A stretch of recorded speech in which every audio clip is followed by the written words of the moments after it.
जब किसी इंसान की हड्डी टूटती है ना, तो मेडिकल साइंस में सब कुछ बड़ा क्लियर होता है। हाँ बिल्कुल, एक एक्सरे किया और सब दिख जाता है। वही तो, एक ट्रांसपेरेंट तस्वीर आती है और प्रॉब्लम की जड़ तुरंत पकड़ में आ जाती है।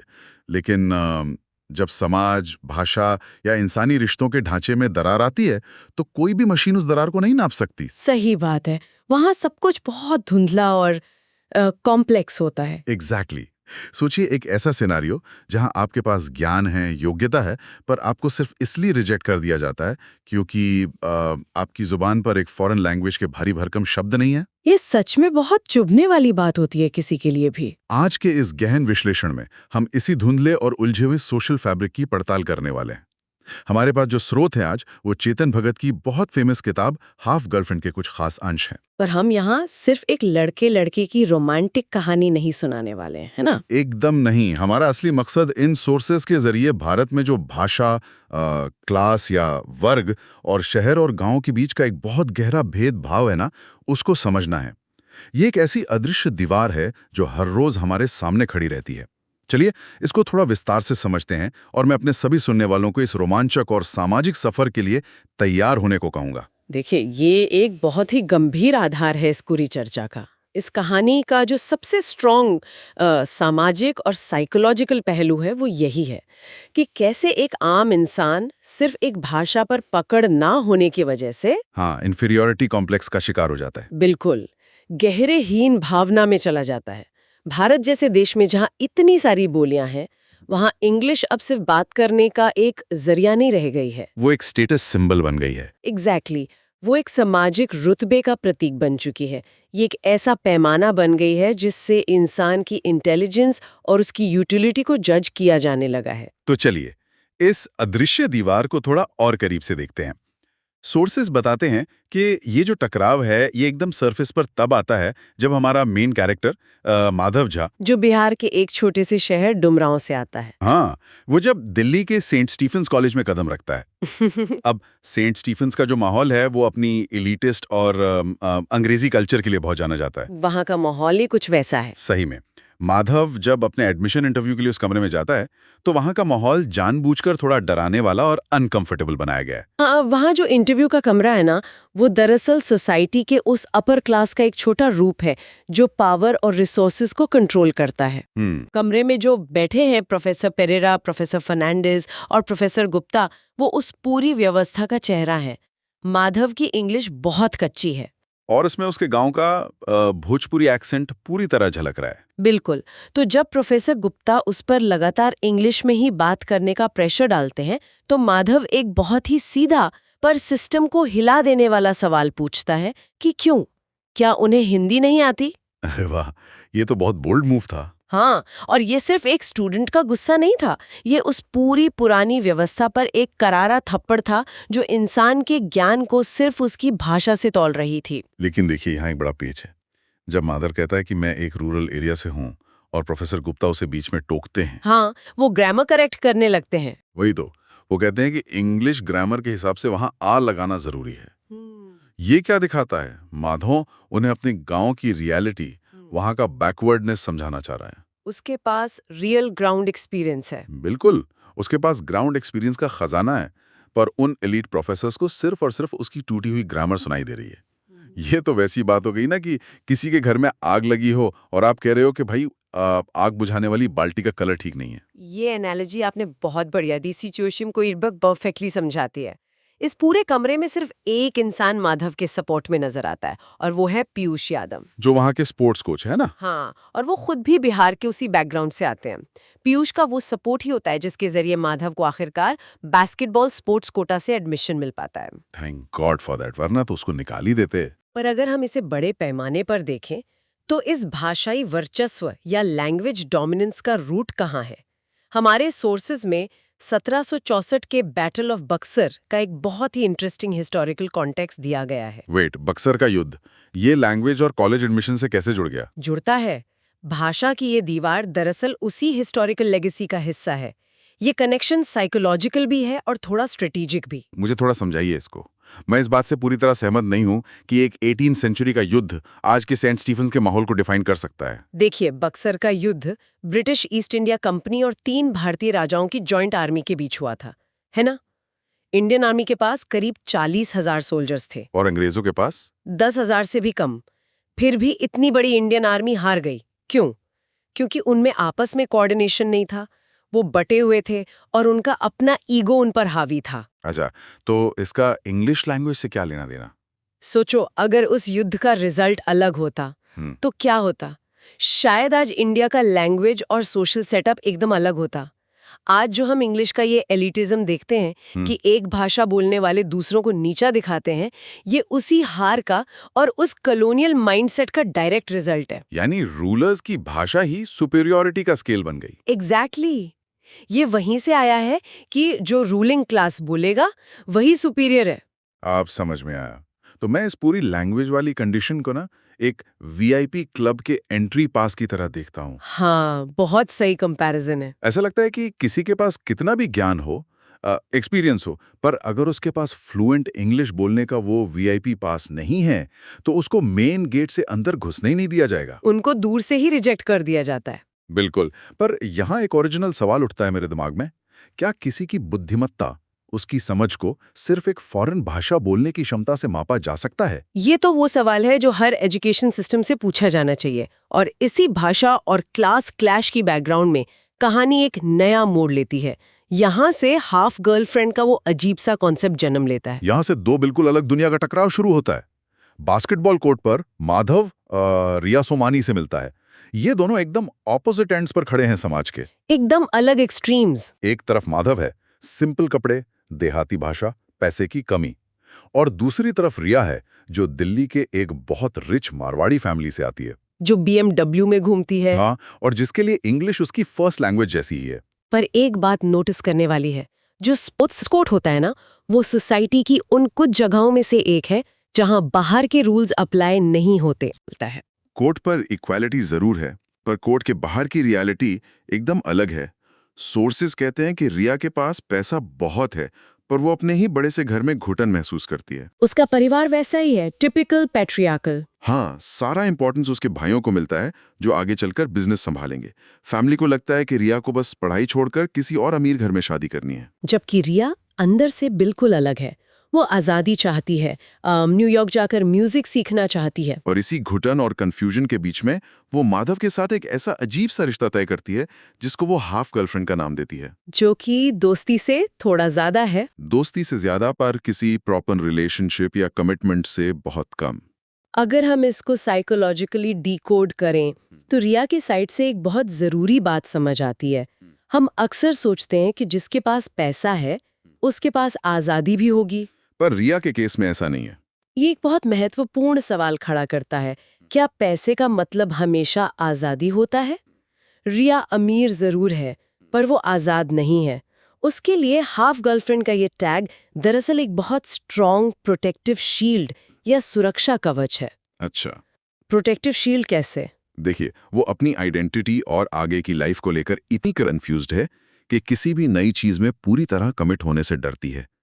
माधव का जो भोलापन है ना, वो उसे सेफ लगता है, जहां कोई फेक वाइब नहीं है, पर साथ ही वो उसकी दुनिया का पूरी तरह हिस्सा बनने से घबराती भी है।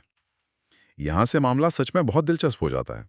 आज के ज़माने में इसे हम सिचुएशनशिप कहते हैं ना। हाँ, आजकल की लैंग्वेज में सिचुएशनशिप ही कहेंगे इसे। अब माधव के एंगल से सोचिए, वो दुमराव जैसी जगह से आया है। उसके गांव में रिश्ते सीधे और क्लियर होते हैं, या तो लोग रिलेशन में हैं या स्ट्रेंजर्स हैं, बीच का कोई रास्ता नहीं होता वहाँ। वही तो। ऐसे रूरल बैकग्राउंड से आए लड़के के लिए इस अधूरे रिश्ते का मतलब समझना लगभग नामुमकिन है।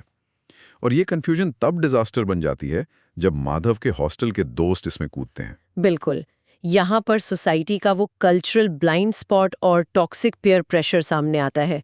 जब दो अलग क्लासेस मिलते हैं तो एक दूसरे के इंटेंशंस पर डाउट होना ह्यूमन नेचर है। माधव के दोस्त शैलेश, आशु, रमन, उनको तो यही लगता है ना। हाँ, उनके गांव के माइंडसेट में लड़का लड़की के बीच ऐसी प्लेटोनिक दोस्ती का कोई कंसेप्ट ही नहीं है जहां कोई फिजिकल अट्रैक्शन ना हो। सोर्सेज में क्लियर है कि उसके दोस्त रिया को बस अमीर लोगों का एक शौक मानते हैं। वो कहते हैं कि अमीर लोग गरीबों को सिर्फ टाइम पास के लिए यूज करते हैं। ये बहुत ही टॉक्सिक अप्रोच थी उनकी। बहुत ज्यादा।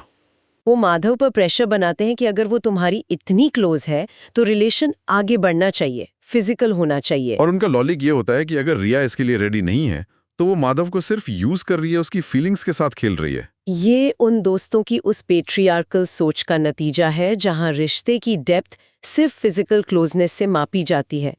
इस लगातार जहर वाले प्रेशर का असर ये होता है कि माधव, जो पहले ही इस आधे रिश्ते से फ्रस्ट्रेट था, वो अपना टेम्पर खो बैठता है। वो उनके प्रेशर में इतना बुरी तरह फंस जाता है कि बाहर वाले उसके रिलेशनशिप को कंट्रोल करने लगते हैं। और उस फ्रस्ट्रेशन का क्लाइमैक्स एक बहुत ही घटिया और वायलेंट लाइन होती है। जब रिया उसके कमरे में आती है और एक बाउंड्री ड्रॉ करने की कोशिश करती है, तो माधव दोस्तों के प्रेशर में ब्लाइंड होकर एक भोजपुरी एक्सेंट में उसे कहता है, देती है तो दे वरना कट ले। ये लाइन सुनने में ही कितनी अजीब और हर्टफुल लगती है। ये सिर्फ एक लाइन नहीं थी, ये एक ऐसा बॉम्ब था जिसने उन दोनों के बीच की ट्रस्ट को पूरी तरह उड़ा दिया। अगर हम रिया की तरफ से देखें तो ये सिर्फ इंसल्ट नहीं थी, ये उसके उस भरोसे का मर्डर था जो उसने माधव पर किया था। रिया ने तो माधव को उन दिल्ली के फेक लोगों से अलग समझा था ना। उसको लगा था माधव बाकियों जैसा नहीं है। बिल्कुल, उसे लगा था माधव की सिंप्लिसिटी उसे उन लोगों से अलग बनाती है जिन्हें सिर्फ बॉडी से मतलब होता है। पर उस एक डायलॉग ने रिया को ये दिखा दिया कि पैट्रियार्की चाहे गांव में हो या शहर में, माइंडसेट वैसा ही रहता है। इसके तुरंत बाद रिया हर्ट होकर कॉलेज छोड़ देती है और अपनी फैमिली के प्रेशर में आकर अपने राखी ब्रदर रोहन से शादी कर लेती है और लंदन चली जाती है। ये एक बहुत बड़ा टर्निंग पॉइंट होता है कहानी में। पर मैं यहाँ थोड़ा पुशबैक देना चाहूंगा। क्या इस सब की सारी गलती सिर्फ माधव की थी? मतलब गलती थी, ऑफ कोर्स थी, पर क्या रिया का बिना क्लियर किए मिक्स सिग्नल्स देना भी एक प्रॉब्लम नहीं था? आपका पॉइंट वैलिड है, दोनों तरफ से मिसकम्युनिकेशन था। मैं इसको एक प्रेशर कुकर की तरह देखता हूं जिसमें लगातार स्टीम बन रही है, पर उसमें कोई सेफ्टी वैल्व नहीं है, यानी दोनों के बीच खुली बातचीत नहीं है, तो आखिर में फटना ही था उसको। ये प्रेशर कुकर वाली बात एकदम ठीक है।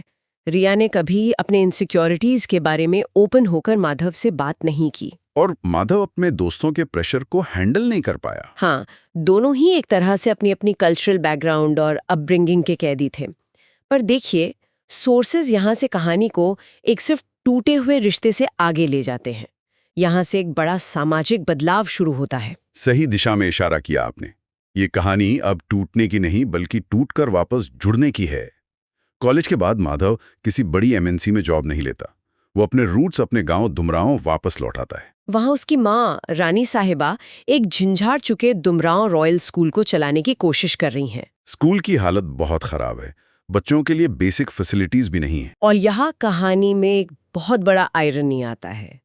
सोर्सेस कहते हैं कि बिल गेट्स फाउंडेशन बिहार के स्कूल्स को ग्रांट देने वाला है और बिल गेट्स खुद वहां आने वाले हैं। पर ग्रांट पाने की कंडीशन बहुत टफ है।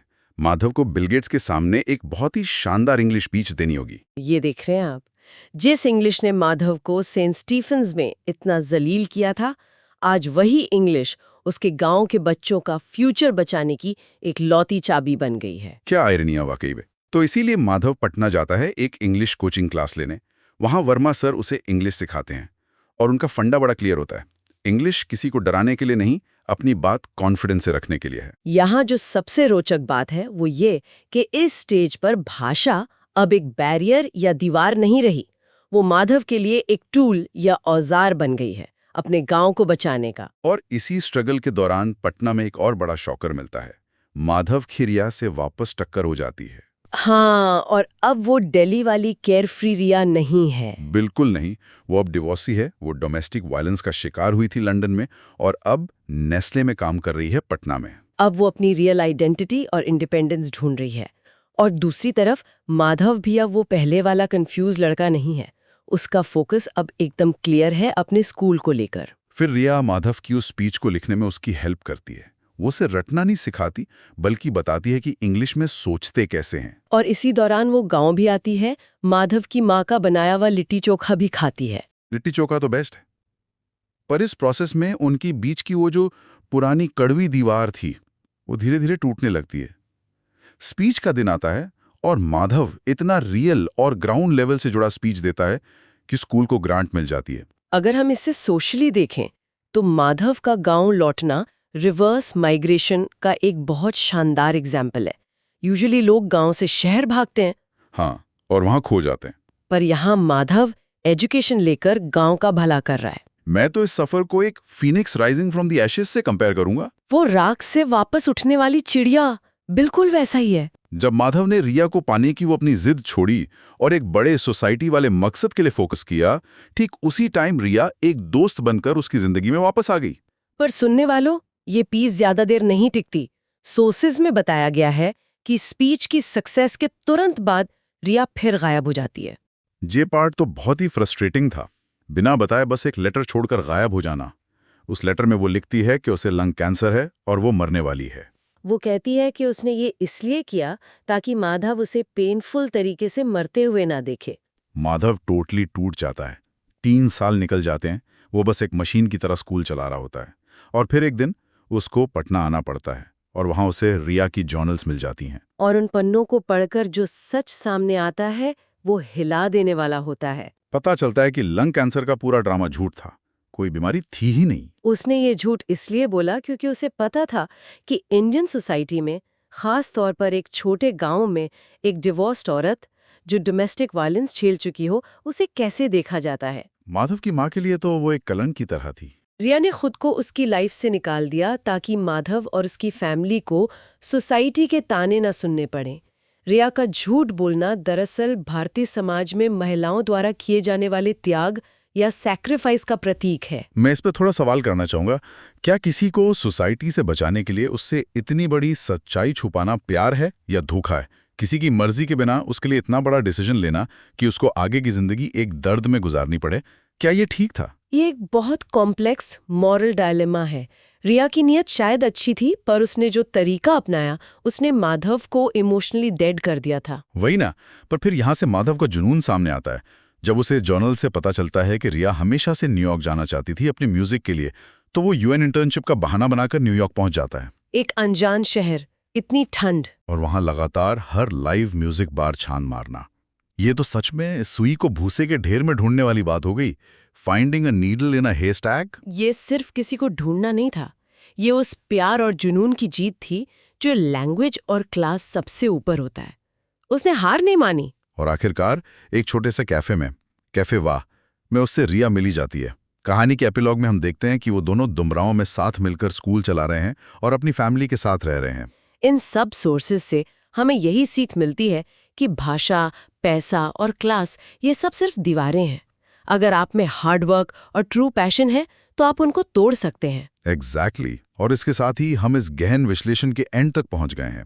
पर रैप अप करने से पहले मैं अपने सभी सुनने वालों के सामने एक आखिरी थॉट छोड़ना चाहता हूं। हाँ, और ये सवाल सबको सोचना चाहिए। आज के इस दौर में जहां हम लोगों को उनके कपड़ों, उनके एक्सेंट और उनके बैकग्राउंड से इंस्टेंटली जज कर लेते हैं, ये कहानी हमारे आगे एक बेचैन करने वाला सवाल खड़ा करती है।